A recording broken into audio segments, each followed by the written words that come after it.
বলো কি হয়েছে বলো। না না এখানে একজনও পুলিশ নেই, এটা আমাদের ভাই। বলো তুমি পুলিশ। আচ্ছা তুমি বলো বোন, না বলো, তোমার কেউ চিনবে না, তুমি বলো। আমি বিচার চাই, ওরা কেন এই কাজগুলো আমার হ্যাঁ, সাথে কি করছে একটু করছে? বলো। অনেক খারাপ কাজ করছে, অনেক বাজে বাজে কাজ করছে, এত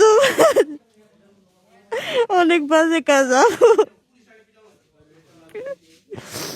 পুলিশ তোমাকে কি বলছে আপু? তুমি ভয় পাইলা কেন, তুমি ভয় পাইলা কেন বলো, আমরা তোমার পাশে আছি।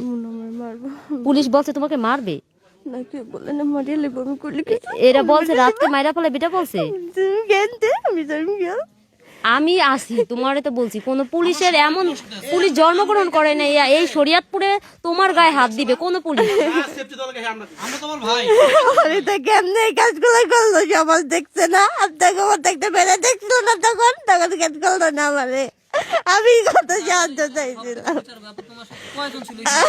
ভাইয়া, মানে কমপক্ষে 10 জন তো হইবই।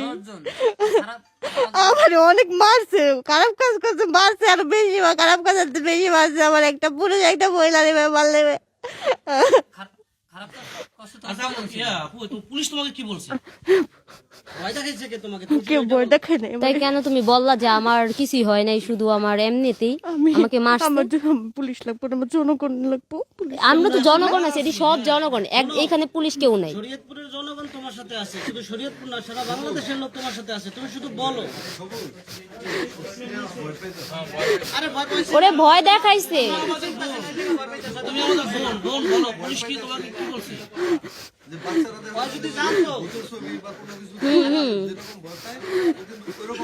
আর ও যদি এটা বুঝতো, ওর পাশে আমরা তো কারা দাঁড়ায় আছি, তাহলে তো আর এত ভয় পেতো না। আপু আমার কি মারিয়ে লেবো বলে আমি আছি তো বোন, আমি আছি বললাম তো, আমি তোমার বোন বললাম। নিয়ে যাবো, আমার অনেক নিয়ে যাবো। আচ্ছা সেটা যদি না বাসায় নেওয়া লাগলে নিবো, সমস্যা নাই, বাসায় যদি নেওয়া লাগে সেটাও নিবো। আমাদের সব লোকজন থাকবে, সবাই আছে।